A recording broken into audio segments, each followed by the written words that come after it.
कांग्रेस वो पार्टी है जिसने इस देश को आजादी दिलाई। हमारे यहाँ के चूरू के नेता तो बहुत बढ़ चढ़ करके बोलते थे, राजेंद्र जी राठौड़ साहब, कि मेरे से मत डरो, भगवान से डरो। बिल्कुल नहीं। सत्य कार्यकर्ता बीजेपी को पार्टी कर लगा के गोविंद डोटासरा और कांग्रेस जिंदा है, चिंता करने की जरूरत है। ज्यादा से ज्यादा बच्चे पैदा करो, देश के प्रधानमंत्री जी मकान दे देंगे। क्या बात, क्या मंत्री बनाए, तालियां बजाओ।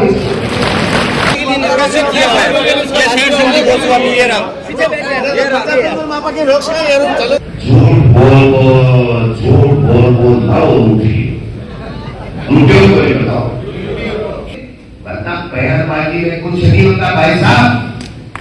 बयानबाजी में बोलने में आपने बांट ये बचना दे, जो कान का कीड़ा डाल दे, आना सा बढ़ जाओ, कोई बोले जगह के ऊपर मुकदमा ठोक दो, इनकम टैक्स ठोक दो, ईडी ठोक दो, डरा दो, धमका दो।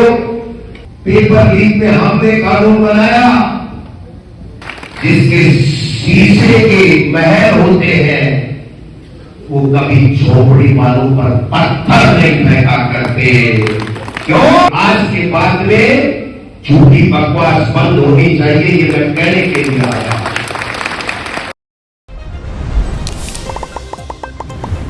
राम राम सा नमस्कार, मैं पंकज थे, देख रहा हो जलको चूरू पर तारू स्वागत है। आज चूरू के अंदर है कांग्रेस की तरफ से कार्यक्रम रखे गए हैं, कार्यकर्ता संवाद कार्यक्रम। एक अंदर है कांग्रेस प्रदेश अध्यक्ष गोविंद सिंह डोटासरा, कांग्रेस प्रभारी रंधावा साहब और नेता प्रतिपक्ष टीकाराम जूली भी आए ही, क्योंकि आबल टाइम में लोकसभा का चुनाव। और एक खास बात यह भी रहेगी कि क्योंकि पिछले टाइम से यहाँ सोशल मीडिया पर है राजेंद्र राठौड़ और गोविंद सिंह डोटासरा के बीच है की बहस सारी सोशल मीडिया पर भी के कुछ डोटासरा चुटकी लेंगा बाबी देखबा को है।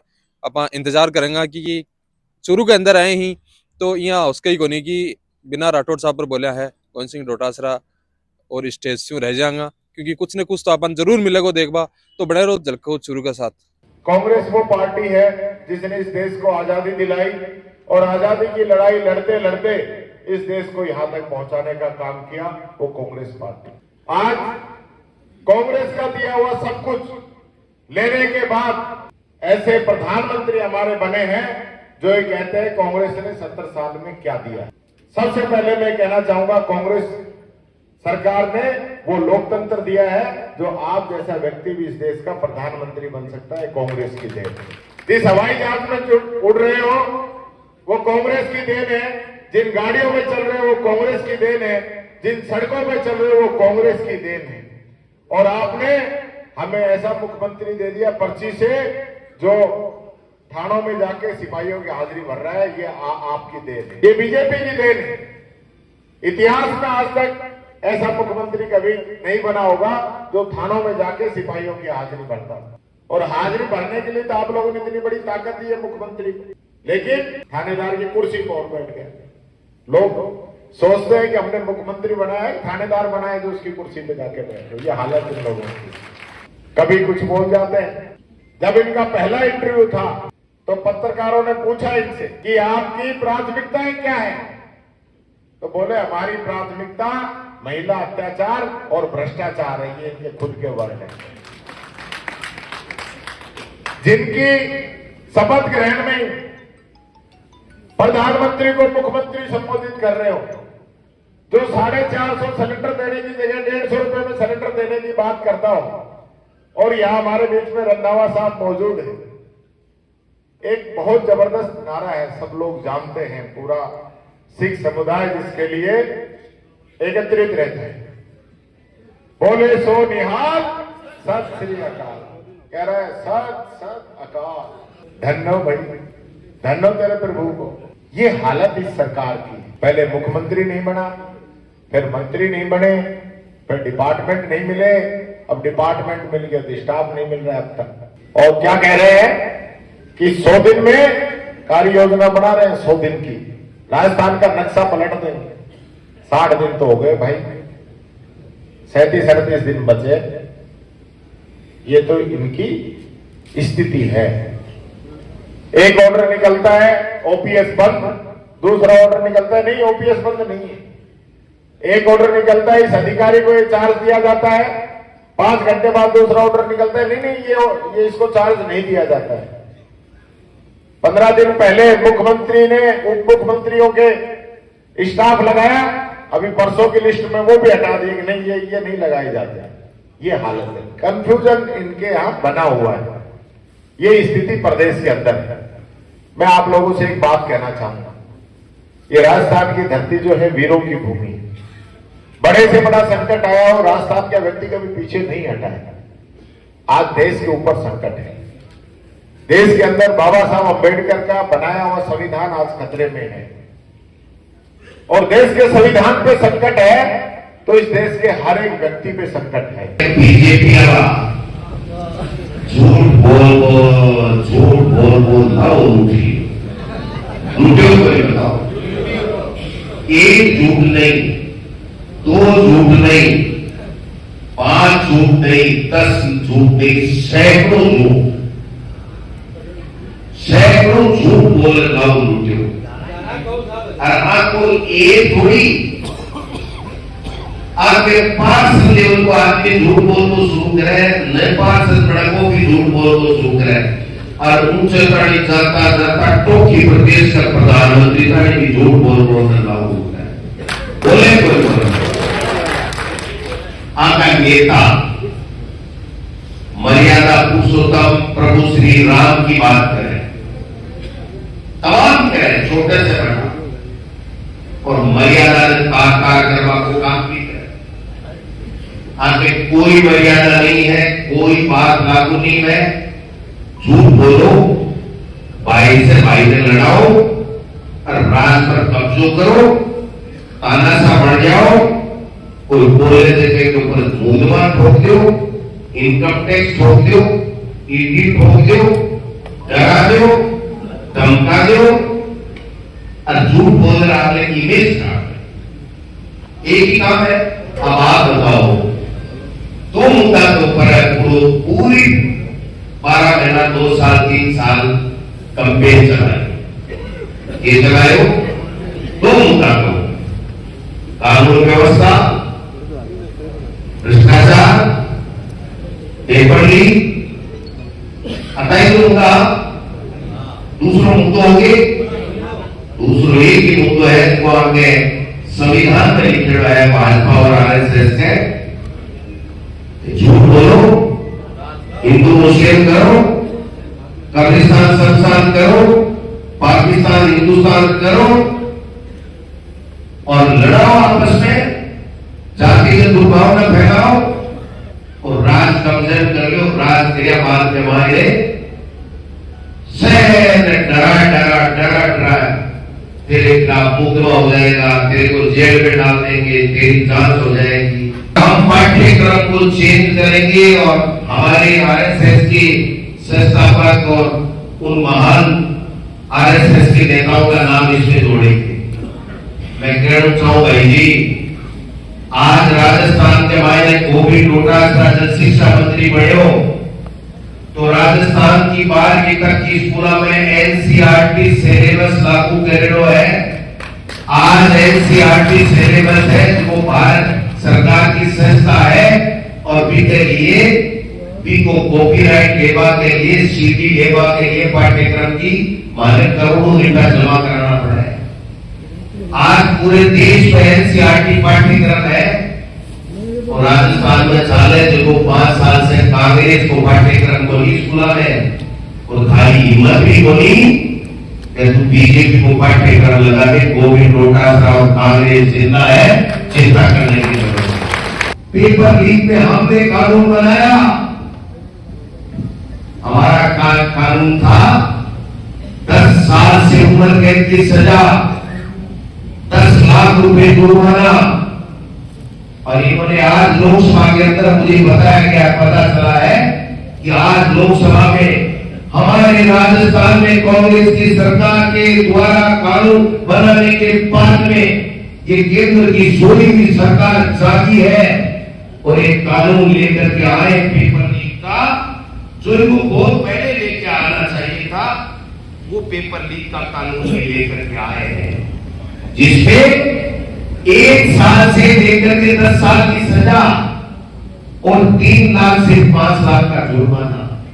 मैं पूछना चाहता हूं कि तुम्हारा कानून कड़ा है या हमारा कानून कड़ा है? मैं पूछना चाहता हूं भारतीय जनता पार्टी की इस सरकार और नेताओं से कि क्या 10 साल की सजा है ज्यादा होती है या केवल 1 साल की सजा ज्यादा होती है? वो जज के ऊपर है कि वो 1 साल की दे या 10 साल की दे।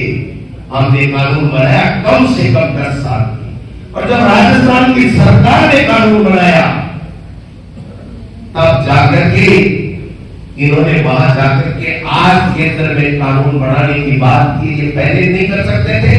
हमारे यहाँ के चूरू के नेता तो बहुत बढ़ चढ़ करके बोलते थे, राजेंद्र जी राठौड़ साहब, इन्होंने पंजाब केसरी में एक इंटरव्यू दिया जो हमारे 25 जून 2023 को छपा है कि निश्चित रूप से हम आरपीएससी को बंद करेंगे। भाई जी है तो क्या करेगा बताओ? है तो कहे वही, लेकिन बड़ा नेता है तो आने कम से कम आपकी सरकार ने, केंद्र की ने, राज्य की ने कही जाहिर है कि मैं चुनाव को नहीं जीतू, लेकिन मेरी एक बात मानियो तो मेरी इज्जत रह गया। आईआरपीएससी बंद कर दो, आपको कहीं जाएगा नहीं कहीं जाएंगे। मैं एक बात कहना चाहता हूं, किसी पे आरोप लगाना, किसी पे लांछन लगाना, किसी पे व्यक्तिगत हमले करना, ये किसी को शोभा नहीं देता, न मेरे को देता न आपको देता। लेकिन लगाने से पहले सोचना चाहिए व्यक्ति को कि मैं क्या बोल रहा हूं, मैं किस तरीके से बोल रहा हूं, ये सोचना चाहिए। मैं एक शेर कह के मेरी एक बात खत्म करूंगा। बेशक उठाओ अंगुली मेरे किरदार पर, बेशक उठाओ अंगुली मेरे किरदार पर, शर्त में है मगर अंगुली बेदाग होनी चाहिए। शर्त ये है मगर अंगुली बेदाग होनी चाहिए। जो बारूद के ढेर के ऊपर बैठ करके दिया सलाई का खेल खेलता है, उसका अंजाम एक दिन राख के रूप में आता है, राख के रूप में आता है। जिसके शीशे के महल होते हैं वो कभी झोपड़ी वालों पर पत्थर नहीं फेंका करते। क्यों? कि जिस दिन झोपड़ी वाला किसान उस शीशे के महल के ऊपर पत्थर फेंकना चालू कर देगा, उस दिन उस शीशे के महल का चकनाचूर के साथ में अंदर रहने वाले भी लहूलुहान हो जाएंगे। ये बात नेताजी और भारतीय जनता पार्टी के नेताओं को समझनी पड़ेगी। अगर मैंने कोई गड़बड़ की है, अगर मेरे किसी कार्यकर्ता ने, कांग्रेस के नेताओं ने कोई गड़बड़ की है, तो तुम में इतनी हिम्मत होनी चाहिए कि उसके खिलाफ कार्रवाई करके जनता को बताओ कि सरकार हमारी है, कांग्रेस की सरकार में गड़बड़ पकड़ी नहीं गई, हमने पकड़ करके और इसको जेल के सलाखों में डाल दिया, तब तो जाने। वरना बयानबाजी में कुछ नहीं होता भाई साहब। बयानबाजी में बोलने में आपने बांट गए बांट ये कि बछड़ा दे जो कान का कीड़ा डाल दे देख बोलते, लेकिन बेचारे नामा 150 रुपया जाता जाती 1 घंटे आपकी छावनी गाय को ठोकरा चले जाए पूरे बयाना में की गोली पड़ो। अगर किसी ने कोई गड़बड़ की है तो आप उसके खिलाफ कार्रवाई करो।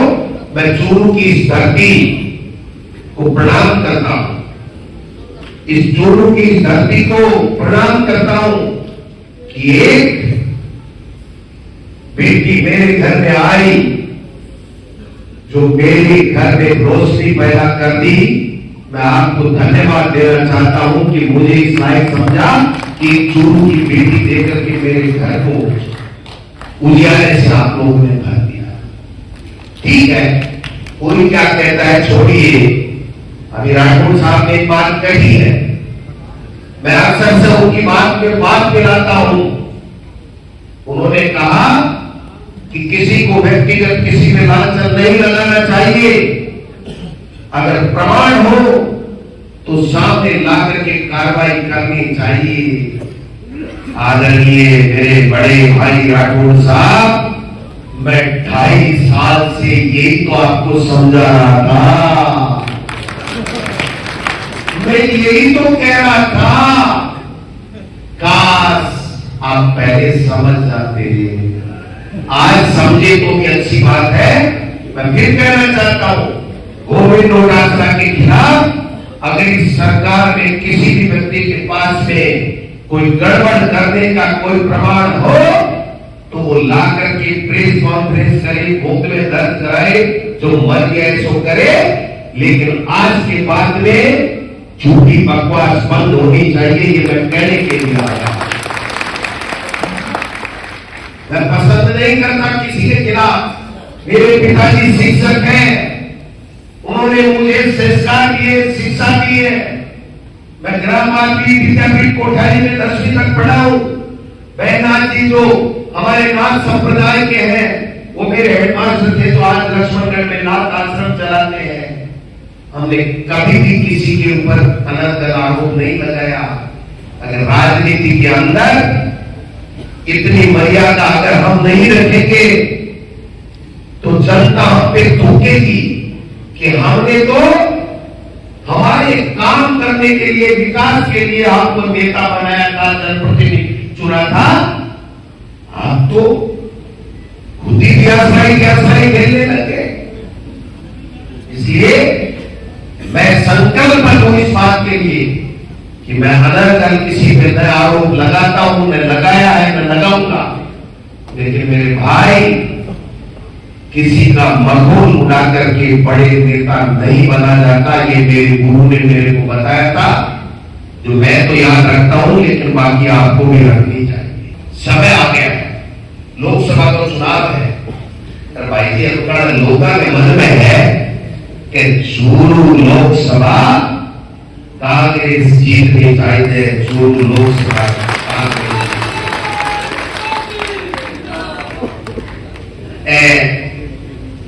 सभी बातों को साथ ही है भाई जी, क्या अगर 2025 जीरो की अपना चूका तो कोई नहीं सुनेगा। ये पर्चा होगी और ये फैसला होगा। न कोई किसान की पूछ है, न कोई नौजवान की पूछ है, न कोई महिला की पूछ है। मैं सुन रहा हूं ग्रामीण परिवेश का कई जगह सरपंच है, मेरे से मिला, एमएलए साहब भी कह रहा कि एक सीओ साहब है जगह में बीजेपी की ज्यादा भक्ति बढ़ गई और मैं परेशान करे सरपंचा ने, चाचा करा दूंगा, ये करा दूंगा, ये करा दूंगा। मोटे थार की जांच होगी जगह दिन का ही हो। राजस्थान की विधानसभा में 70 लिया बैठा, ये की जांच करा देगा। अगर कोई गड़बड़ सड़बड़ करी ना तो टावर पूछेगा, पापा आज उठा किया कोई तबीयत के नासाज है। काम करो ईमानदारी से। हमारा काम नहीं है किसी को धमकाना, लेकिन हम इतने भी नहीं है, इतने भी कमजोर नहीं है कि आप चाहे जो राज बदलते ही राजनीतिक दुर्भावनाओं से हमारे आदमियों को, हमारे ग्रामीण परिवेश हो चाहे शहर के लोगों को परेशान करो कि ये कांग्रेस का राज का है, कांग्रेस के राज में एमएलए के नजदीक था, फलाने के नजदीक था। रहेंगे, काम करेंगे, ईमानदारी से काम करेंगे। कि मेरे से मत डरो, भगवान से डरो। बिल्कुल नहीं। जो आए वो चीफ मिनिस्टर को कहो कि भगवान के लिए मेरे को छोड़ दो, उसको ये कहना चाहिए। तो उसको सीएम को कहना चाहिए कि मेरे छोटे बच्चे हैं, भगवान के लिए मेरे को छोड़ दो, मैं आइंदा गलती नहीं करूंगा। तो फिर तो चीफ मिनिस्टर क्या चीफ मिनिस्टर। मैं पुराने बहुत छोटी पुरानी बात है, 71 की बात थी। इंदिरा गांधी प्राइम मिनिस्टर थी, लोग पैदल आया करते थे देखने के लिए कि इंदिरा गांधी कौन है जिसने देश को पांव के ऊपर खड़ा कर दिया और पाकिस्तान के दो टुकड़े कर दिए। उस time Jagjivan Ram ji defence minister थे, तो वहां एक पाकिस्तान से वो बोलते थे, पर उनका निजामुद्दीन ऐसा कोई था, पुराने लोगों को याद होगा, तो वो बहुत मजाक करता था हिंदुस्तानियों को। हम तो सुबह ही अमृतसर जाकर चाय पिएंगे, शाम को जाकर दिल्ली में होली खेलेंगे। तो उन्होंने उनकी जाति के अगेंस्ट बात की थी बाबू जगजीवन राम की। तो उन्होंने बाबू जगजीवन राम ने कहा था कि जो मेरी जिसके साथ जुटे बनाते हैं, कहने लगे इसी के साथ मैं पाकिस्तान की खाल तोड़ दूंगा और देश को जो है आंच नहीं आने दूंगा। ऐसा लीडरशिप होनी चाहिए। आप लोग वासियों कि मैं भी पंजाब से हूं और उस धरती से हूं जहां से गुरु नानक साहब ने खेती शुरू की थी। जब उन्होंने 14 चार उदासियां की, उसके बाद उन्होंने पहरावा जो था गृहस्थी का पहन लिया था। तो वहां उत्तम खेती, मध्यम व्यापार, निखेत चाकरी का था कि सबसे उत्तम अगर है तो खेती है, तो उसके बाद व्यापार, उसके बाद कोई और। तो हमें हिंदुस्तान के 80% लोग गांव में रहते हैं, उस खेती को, उस किसान को बचाना है, उसको लेकर हम आगे जाना है। बहुत बहुत मेहरबानी। जय हिंद। हमारे आए हुए सभी कांग्रेस के वरिष्ठ नेतागण जो चुरू में पधारे, उनको बहुत बहुत धन्यवाद। और जो हमारे चुरू लोकसभा से, हर विधानसभा से जो कांग्रेस के कार्यकर्ता, नेता, प्रधान, सरपंच जो भी है, उनको एक छोटे से बुलाए पर उनको बहुत बहुत धन्यवाद। आप लोग सब पधारे, उसके लिए आप सबका तहे दिल से शुक्रिया अदा करता हूँ, धन्यवाद देता हूँ। आपस में आई नहीं, बात दो थी। एक तो ट्विटर था, तो ट्विटर पे राम राम और जय श्री राम से सब खत्म हो गया। और उसके बाद में उन्होंने खुद ने बयान दे दिया कि किसी भी व्यक्ति को किसी के खिलाफ व्यक्तिगत आरोप नहीं लगाने चाहिए, अगर प्रमाण है तो प्रमाण के साथ में आगे आना चाहिए। तो 3 साल से मैं तो उनको यही कह रहा था कि भगवान, अगर आपके पास कोई प्रमाण है तो आप प्रमाण लाइए, कार्रवाई कराइए। दोनों जगह सरकारें आपकी हैं, आप अनर्गल बयानबाजी करके अपनी राजनीति मत चमकाइए। अब उन्होंने इस बात को मान लिया कि प्रमाण होंगे तब हम आगे आएंगे, तो ठीक है, मेरे खिलाफ कोई प्रमाण होगा तो वो आगे आ जाएंगे, उनके खिलाफ मेरे पास कोई प्रमाण होगा तो मैं आ जाऊंगा, बात खत्म। हमने भजन लाल शर्मा जी को मुख्यमंत्री बनाने के लिए वोट नहीं दिए, ये लोगों में है। मैं नहीं कहता, जो मुख्यमंत्री बना भारतीय जनता पार्टी ने बनाया, वो हम सबका मुख्यमंत्री है। 5 साल हम तो चाहते हैं भगवान उन्हीं को रखे, अच्छा है। लेकिन सवाल ये है कि ये तो उनको देखना है। तो वीडियो के अंदर देखी होगी कि तमाम नेता ही स्टेज के माध्यम से जो है सरकार ने है घेरबा को कामकाज है करेगा, क्योंकि दोनों जगह पे भाजपा की सरकार है केंद्र और राज्य के मैंने तो अलग अलग मुद्दा लेके है स्टेज के माध्यम से है जगह नेता हा जगह संबोधन कर रहा हा। और आपकी भी क्योंकि मुद्दा लेके ही बीजेपी वहां पर है कटाक्ष कर रहा है और एक कार्रवाई लेके है बातचीत करी जा रही है। तो वीडियो तन के पसंद है कि कुछ है कमेंट बॉक्स में जरूर है राय रख। वीडियो पसंद आए तो ज्यादा से ज्यादा है वीडियो शेयर कर देना है। राम राम सा।